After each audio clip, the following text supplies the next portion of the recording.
All right, here we go. In 3, 2. Well, we are sitting here 2 months to the day since you were hired as head basketball coach at DePaul. What part of your work so far are you most proud of? Wow, 2 months.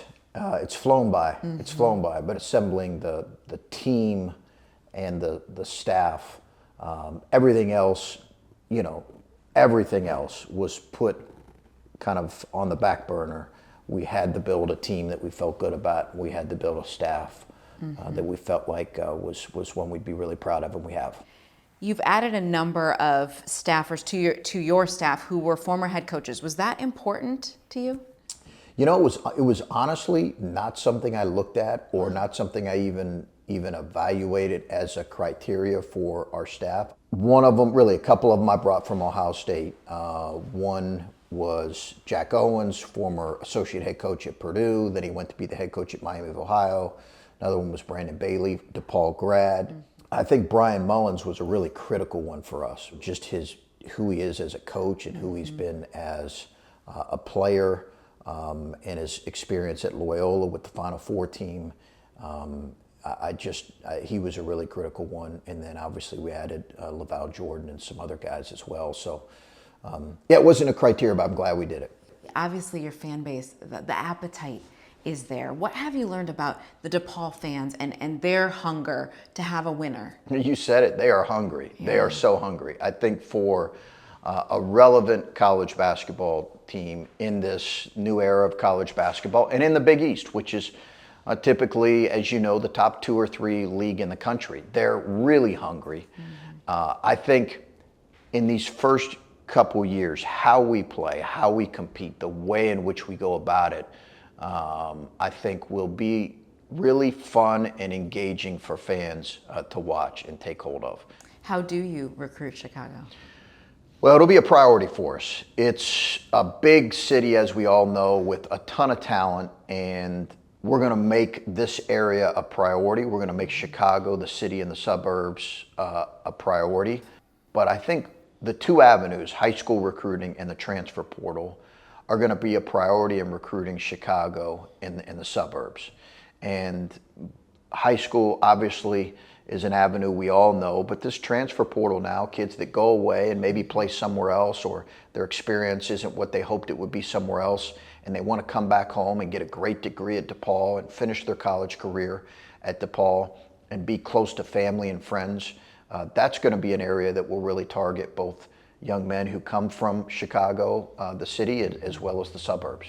The keeping kids in the schools and on your roster has become a full-time job. You're recruiting your own kids all the time, right?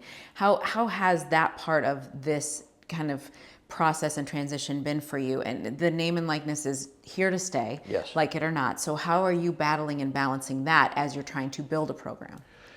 Well, I think name, image, and likeness, NIL, has been really good for college athletes. Right now, it's in a little bit of a phase where there's not probably as much transparency as there needs to be.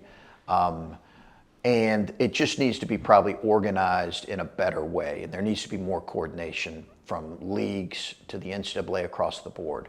But it's been a really good thing and will continue to be a really good thing.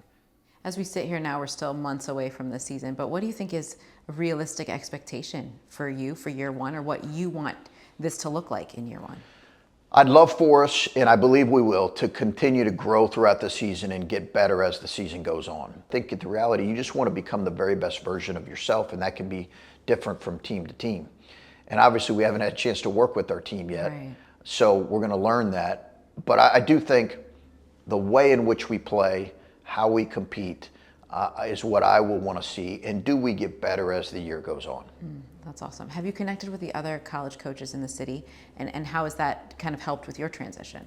I haven't had a chance yet. When I was at Ohio State, we played Loyola in the NCAA tournament. I've got a lot of respect for, obviously, that's a tremendous program. What Chris has done at Northwestern is phenomenal. Terrific coach, terrific staff, really has built an incredible program. And then all the other, programs in and around the area. I've got a lot of friends in this state in coaching. Brad, obviously, Illinois. A lot of respect for the level of college basketball in the state. You mentioned two programs in Loyola and Northwestern who were where DePaul is, right? Who were on the outside looking in. And so you see that can serve as somewhat of an inspiration. Like, look, it can be done. Yeah. I mean, what That's does right. that mean for you as you're getting started here? No, I think that's a belief that we have as a staff. That's a belief we have as a university. I think as much as possible, though, when you're a coach, you can be so consumed with, you certainly have goals and at what kind of the end game looks like. But any coach will tell you, the magic happens in the day-to-day process. It really does. That's where it happens. Are we committed on a day-to-day to maximizing who we are and building the kind of program we want to be? That's where the magic happens. Eventually, you'll see results if you're really committed to that as a staff and as a group of players. And that'll be our task moving forward.